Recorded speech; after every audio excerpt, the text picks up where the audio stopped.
I'm Aaron from PhoneDog.com, and two things are for sure. It's part 2 of a dogfight battle, that's 1, and 2, it is Friday, my friends. Nexus 4, DROID RAZR HD. Let's put them together in a pre-weekend shootout and see which one comes on top. But first, special thanks to our partners at Best Buy Mobile for giving us devices like the Nexus 4 and the RAZR HD for using our One Paw Bandit giveaway game. When you walk into Best Buy Mobile, they'll make sure you're hooked up with their walkout working program. Get your email, your camera settings, all that stuff ready to go, so when you walk out the door, you don't have to worry about it at Best Buy Mobile. Nexus 4, DROID RAZR HD, Part 2. Let's do this.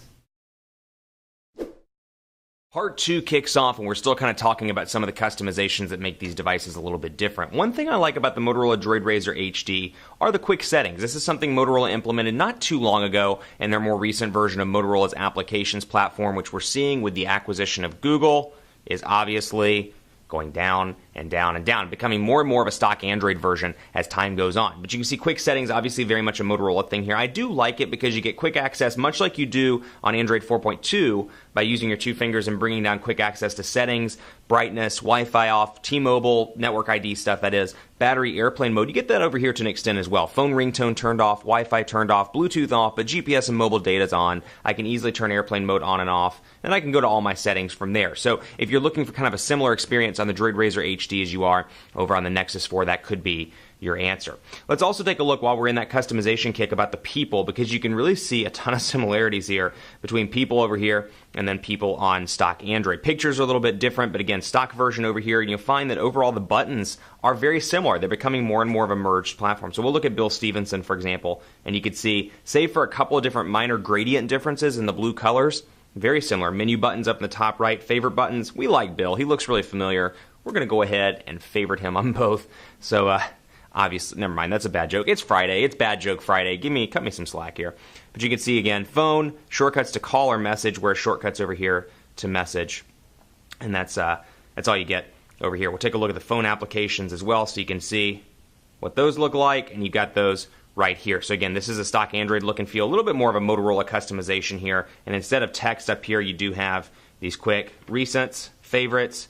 I can go into favorites here and then take a look at Bill Stevenson. So apparently these are my two favorite contacts, and as they become favorites, they pop up with these nice big pictures, which is really a useful feature. Let's take a look at speed test as well. I don't want to waste your time too much on this stuff, but we'll take a look at speed test because I do find it particularly interesting to compare T-Mobile's network and the Dallas Metroplex, which is the SIM card that's in this, to Verizon's 4G LTE network in the Dallas Metroplex. So we'll go ahead and load this up.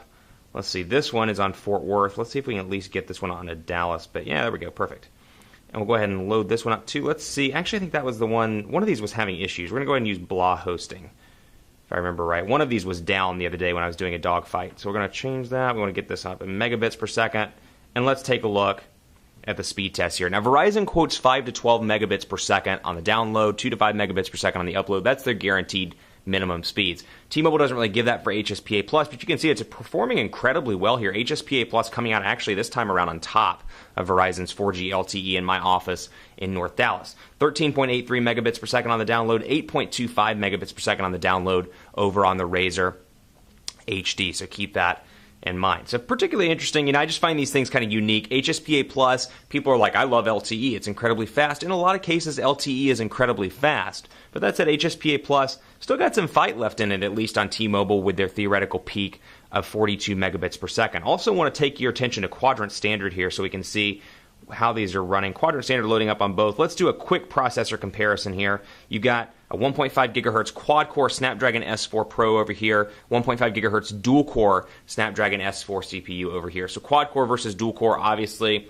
And actually, I say obviously, but I'm not quite sure that it's optimized for the S4 Pro yet, so we are seeing some interesting speeds. Take it with a grain of salt, but it's not always indicative of day-to-day performance. The one issue I have with the Nexus 4, outside of the fact that I like some of the skins that come with Android and some of the software value adds, the really big thing that I'm having with the hardware itself, the battery life is not that great on the Nexus 4. I'm finding that, for example, we'll take a look at it at the end of the video, but just in the time that the video's been on, I've been doing this two-part series, I think you'll be surprised at how quickly the battery goes down. I have trouble getting more than about 10 hours of use with moderate use out of the Nexus 4, and because the battery obviously is non-removable, it's a little bit of a struggle. What I do like about this one, from the DROID RAZR to the DROID RAZR HD, they upped the battery size. So this now has a 2,530 milliamp hour battery.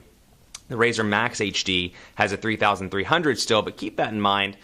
the battery life, if that's important to you, you'll find slightly better battery life over here. That said, this is a great device, so if it's worth it to you, just carry a charger around and just keep charging it on a relatively regular basis throughout the workday. 4,848, 5,190. Again, take it with a grain of salt. Quadrant standard is not by any means indicative of day-to-day performance. I'm not quite sure it's optimized for the S4 Pro CPU, so something that's particularly interesting. I find that one a little bit odd, but keep it in mind as you're rolling through this Dogfight. Let's take a look at cameras as well, because both of these have 8-megapixel cameras, but I'm really digging some of the features over here on the Nexus 4. Now, how useful this is, and you'll see here, for example, we can bring over and just focus in anywhere. And I can take a look at this, and we'll do, HDR as well. I can switch that out, and then, of course, I can switch around to the front-facing camera. And taking a look at my nifty new microphone. Let me know what you think of the sound on this video. Scene mode, auto, of course, picture size, and all that good stuff will flip back so you don't have to look at my ugly mug all day long in this video, at least for the next 6 minutes. And of course, I've got all my different settings over here, and then I've got the ability to switch between a bunch of different panorama type stuff. I've got my camera, I've got my video camera, and then this is particularly interesting, this photosphere feature. This is what I was talking about. I don't know how necessarily useful this is, but we'll line it up. I'm trying to get it in the lens here where you can see. Basically, I just line it up to all these dots.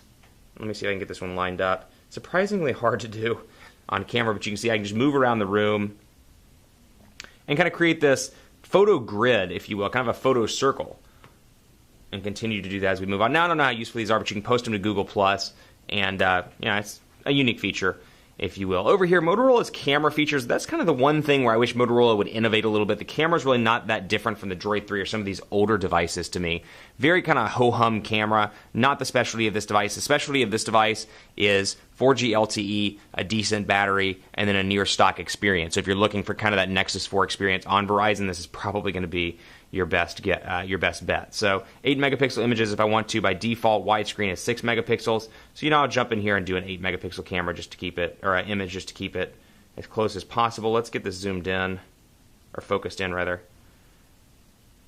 And did not mean to do the flash. It's going to be really washed out, but you can, it's going to be washed out. Let's go ahead and turn that flash off and jump back. Off, flash off, and we'll just do a quick one. So you can see, it's a decent camera. I just find that the shutter speed's a little bit slow as opposed to over here. This is a surprisingly decent camera all around for what you get. Again, keeping in mind the price point of this device. I really like the ability to easily swipe and just go back into kind of the film strip view, as it's saying here, and access my gallery quickly and easily. It's a Windows Phone thing. We saw it on Windows Phone 7. It is now over on Android 4.2. So it's it's a tough battle, like always, between these dogfights because it's very much dependent on your personal use. If you're on Verizon, you have no intentions of switching, the RAZR HD is going to be a great device for you because it brings a near stock version of Android, has some Motorola tweaks, but still nothing too crazy to the Verizon side. Tried and true, they're durable devices. You got a Kevlar back here, which I actually didn't mention in part 1. Kevlar back, so nice and strong. This is going to be your sturdy device with Gorilla Glass. Over here you got a glass back. This is going to be your iPhone device, if you will. You drop it, the glass shatters pretty easily. We've seen just as many issues with Nexus 4 devices as we have with iPhone 5s in terms of dropping them and shattering them by accident. That said, the winner of the dogfight is the Google Nexus 4. I mean, for what you get here, quad-core processor, 8-megapixel camera, Android 4.2, HSPA Plus connectivity. While I wish it had LTE, obviously there's the hack to enable LTE, but I wish it had LTE out of the box for normal consumers. It's a great device all around, and for $300, I mean, you can't go wrong for this for $300. Full retail, no contract. Really a nice deal all around. That said, Android 4.2, the stock version, as I've said before, would love to see some of the stuff from the carrier and manufacturer installed user interfaces brought over into stock Android. There are some great value adds. They could take a page from HTC, from Samsung, and from Motorola and make Android a whole lot better with some nice software benefits. Keep it locked on PhoneDog.com for continuing coverage. Hit me up on Twitter at PhoneDog_Aaron. Let me know what you think of both of these devices on Facebook, Facebook.com/HiAaronBaker, on Google+, Gplus.to/PhoneDog. More dogfights to come with the Nexus 4. We're going to do a ton of content around this Nexus 4. I'm really getting it back, and I'm finding that it's a particularly useful device that appeals to a lot of different people. My Straight Talk SIM card was supposed to come today, but it did not, or it looks like it's not going to come, so stay tuned for more content around prepaid as well with the Nexus 4. Thanks for watching. We'll see you next time.